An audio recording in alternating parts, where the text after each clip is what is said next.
ત્યારે એટલો મોડો હોકારો નહીં હાલે.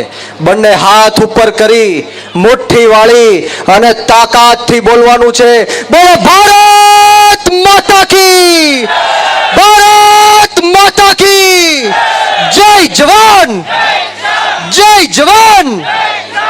ખૂબ ખૂબ આભાર. આજ રોજ ઝાલાવાડની આ પવિત્ર ધરા ઉપર સુરેન્દ્રનગર જિલ્લાની અંદર વઢવાણ તાલુકામાં નાગરા ગામ મુકામે આમ આદમી પાર્ટી દ્વારા જે કિસાન મહાપંચાયતનું આયોજન કરવામાં આવ્યું છે, એમાં મંચ ઉપર બિરાજમાન આમ આદમી પાર્ટી ગુજરાત પ્રદેશના સુપ્રીમો ભાઈ શ્રી સુદાનભાઈ ગઢવીજી, યુવાનોના પ્રેરણા સ્ત્રોત, યુવાનોના માર્ગદર્શક, યુવાનોના દિલની ધડકન, વિસાવદરના ધારાસભ્ય એવા ગોપાલભાઈ ઇટાલિયાજી, સાથોસાથ વિસાવદરની જીત પાછળ જેમનો ખૂબ મોટો સિંહ ફાળો રહ્યો છે એવા આમ આદમી પાર્ટી ગુજરાત પ્રદેશના મહામંત્રી એવા મનોજભાઈ સોરઠિયાજી, સાથોસાથ જેઓ બોટાદની અંદર કડદા કાંડમાં 3 મહિના સુધી જેલવાસ ભોગવીને આવ્યા એવા ફ્રન્ટલ અધ્યક્ષ પ્રવીણભાઈ રામજી, અમારા વિક્રમભાઈ દવે, કમલેશભાઈ કોટેચા, મયુરભાઈ સાકરિયા અને તમામ નામી અનામી નેતાશ્રીઓ, મહાનુભાવો, માફ કરશો બધાના નામ નહીં લઈ શકું, અને મારી સામે ઉપસ્થિત મારા પિતા તુલ્ય વડીલો, મારી માતૃશક્તિ, ભાઈઓ બહેનો, બાળકો અને ખાસ કરીને મારા સાવજો જેવા યુવાનો જ્યારે ઉપસ્થિત છે, ત્યારે હું બ્રિજરાજ સોલંકી આ પરિવર્તનની લડાઈમાં આપ સૌનું ક્રાંતિકારી સ્વાગત કરું છું. આપનો ખૂબ ખૂબ આભાર વ્યક્ત કરું છું. સાથોસાથ પ્રેસ અને ઇલેક્ટ્રિક મીડિયાના તમામ સાથી મિત્રોનું પણ સ્વાગત છે. અહીંયા પોલીસ પણ આપણી રક્ષા અને સુરક્ષા માટે ઉપસ્થિત છે, એમની માટે પણ એકવાર જોરદાર તાળીઓ થઈ જાય.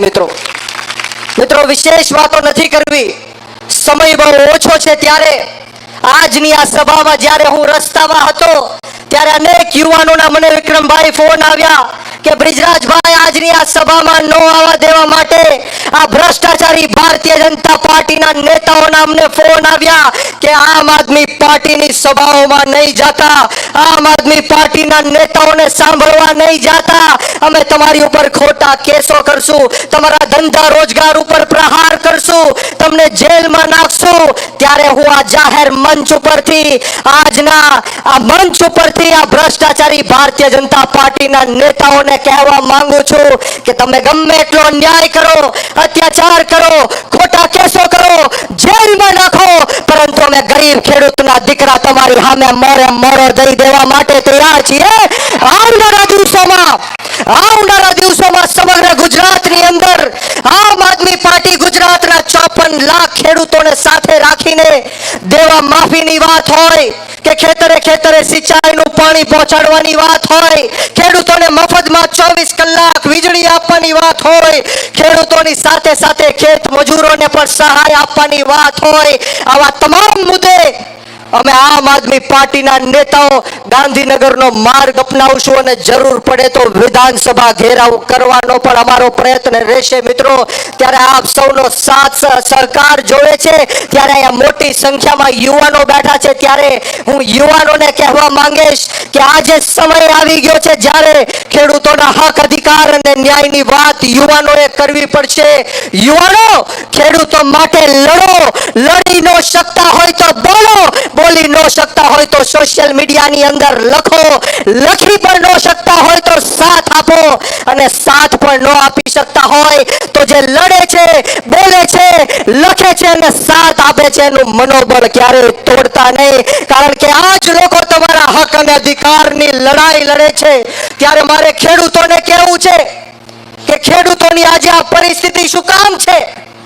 જ્યારે પણ કોઈ પણ ખેડૂતને પૂછવામાં આવે છે કે તમારો સમાજ કયો છે, ત્યારે ખેડૂતો કહે છે કે હું તો કોળી સમાજમાંથી આવું છું, કોઈ કહે છે હું પાટીદાર સમાજમાંથી આવું છું, કોઈ કહે છે હું માલધારી સમાજમાંથી આવું છું, કોઈ કહે છે હું ક્ષત્રિય સમાજમાંથી આવું છું, કોઈ કહે છે કે હું દલિત સમાજમાંથી આવું છું, પરંતુ મારું માનવું છે કે જ્યારે આ ગુજરાતનો 54 લાખ ખેડૂત કોઈ પણ એને પૂછે કે તું કયા સમાજમાંથી આવો છો, ત્યારે એ વોટથી છાતી ઠોકીને એમ કહેશે ને કે હું ખેડૂત સમાજમાંથી આવું છું અને મારો ધર્મ ખેતી છે, ત્યારે જઈને આ ખેડૂતોના ન્યાયની વાત થશે, હકની વાત થશે. મિત્રો, આપણે જોયું છે કે કચ્છથી લઈને મોરબી જિલ્લાના જેતપર ગામની વાત હોય, સુરેન્દ્રનગરના કોંઢની વાત હોય, હમણાં સાણંદની અંદર પણ ખેડૂતો સાથે અન્યાય અને અત્યાચાર થાય છે. અને હમણાં જસદણ વિછિયાની અંદર ગોડલાધાર ગામમાં એક ખેડૂતોની સહમતિ વગર, એમની પરમિશન વગર આજે ભાડાની બોલાવેલી પોલીસ અને આજે વીજ કંપનીઓના અધિકારીઓ છે એ તાળા તોડીને ખેડૂતોના ખેતરમાં ઘૂસી ગયા. ત્યારે અમારો સંપર્ક એ ખેડૂતોએ કર્યો અને અમારી સમગ્ર આમ આદમી પાર્ટીની ટીમ એ ખેડૂતોને મળવા ખેતરમાં પહોંચી. ત્યારે આપ સૌએ સોશિયલ મીડિયામાં જોયું હશે કે જે રીતના ઉગ્ર બોલાચાલી થઈ, પરંતુ આમ આદમી પાર્ટીના નેતાઓ હાર ન માન્યા અને અંતે એ ખેડૂતોનું ખેતર છોડીને આ પોલીસને, જેસીબીને અને વીજ કંપનીના અધિકારીઓને જવું પડ્યું.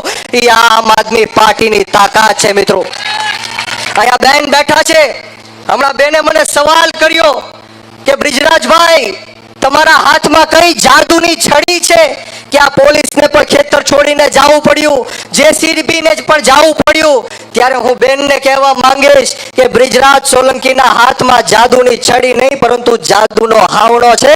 અને આ જ હાવણો 2027માં આપણે આ ભારતીય જનતા પાર્ટીની સફાઈ કરવા માટે વાપરવાનો છે. બોલો, હાવણો ફેરવો છે કે નથી ફેરવો?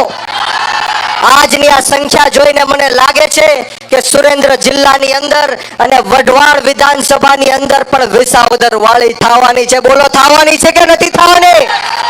દોસ્તો, આપ સૌને હું કહેવા માટે આવ્યો છું કે કોઈનાથી ડરવાની કે ગભરાવાની જરૂર નથી. આયા પ્રવીણભાઈ રામ 3 મહિના સુધી જેલવાસ ભોગવીને આવ્યા છે. ખેડૂતોના હક, અધિકાર અને ન્યાય માટે અહીંયા બેઠેલો આમ આદમી પાર્ટીનો એક નેતા મોતને મુઠ્ઠીમાં લઈને ફરવા વાળો નેતા છે, મોતનું કફન બાંધીને નીકળેલો નેતા છે. તમારે કોઈથી ડરવાની કે ગભરાવાની જરૂર નથી. આપ સૌએ સંગઠિત રહેવાનું છે, એક રહેવાનું છે. અને આ જે ભ્રષ્ટાચારી ભારતીય જનતા પાર્ટીના નેતાઓ છેલ્લા 30 વર્ષથી ખેડૂતો સાથે અન્યાય અને અત્યાચાર કરે છે, એને આવનારા દિવસોમાં જડબા તોડ જવાબ દેવાનો છે. ત્યારે આજે જાહેર મંચ ઉપરથી આ સરકારને પણ કહેવા માંગુ છું કે બુઝદિલ હમ નહીં જો પીછે સે વાર કરતે हैं, बुज़दिल हम नहीं जो पीछे से वार करते हैं, अरे हम तो वो किसान हैं जो शेर को भी जगा के शिकार करते हैं. અમે ખેડૂતો કોઈનાથી ડરવા કે ગભરાવા વાળા નથી. આવનારા દિવસોમાં આપણે સૌ ખેડૂતોના હક, અધિકાર અને ન્યાય માટે લડત લડશું. અમે તમારા બાળકોના ભવિષ્ય માટે જીવન રેડી દેવાની તૈયારી સાથે મેદાનમાં ઉતર્યા છીએ. લોહીનું ટીપું દઈ દેવા માટે આવ્યા છીએ, માથું પણ દઈ દેવા માટે ખેડૂતોના હક, અધિકાર અને ન્યાય માટે આમ આદમી પાર્ટી લડત લડવાની છે. ત્યારે મારે વિશેષ વાતો નથી કરવી, ગોપાલભાઈને, ઈશુદાનભાઈને સાંભળવાના છે. ત્યારે સમયનું હું દાન આપું છું, પરંતુ હું છેલ્લો નારો અહીંથી બોલાવીશ. હું અહીંથી કહીશ કે લડેંગે. તમારે સૌએ શું કહેવાનું છે? લડવું છે કે નથી લડવું? જીતવું છે કે નથી જીતવું? તો બંને હાથ ઉપર કરો અને તાળી વગાડીને મને કહેવાનું છે, બોલો લડેંગે. દોસ્તો, હું ઠેઠ ભાવનગર થી આપને મળવા માટે આવ્યો છું અને આવા મોડા હોકારા માટે નથી આવ્યો. બોલો લડેંગે, લડેંગે, અરે લડેંગે, અરે લડેંગે. બોલો જય જવાન, જય જવાન.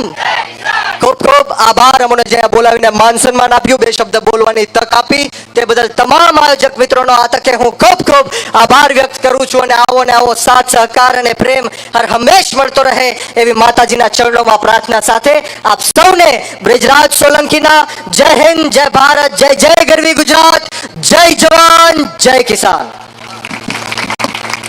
ખૂબ ખૂબ આભાર બ્રિજરાજભાઈ સોલંકી, યુવા ધડકન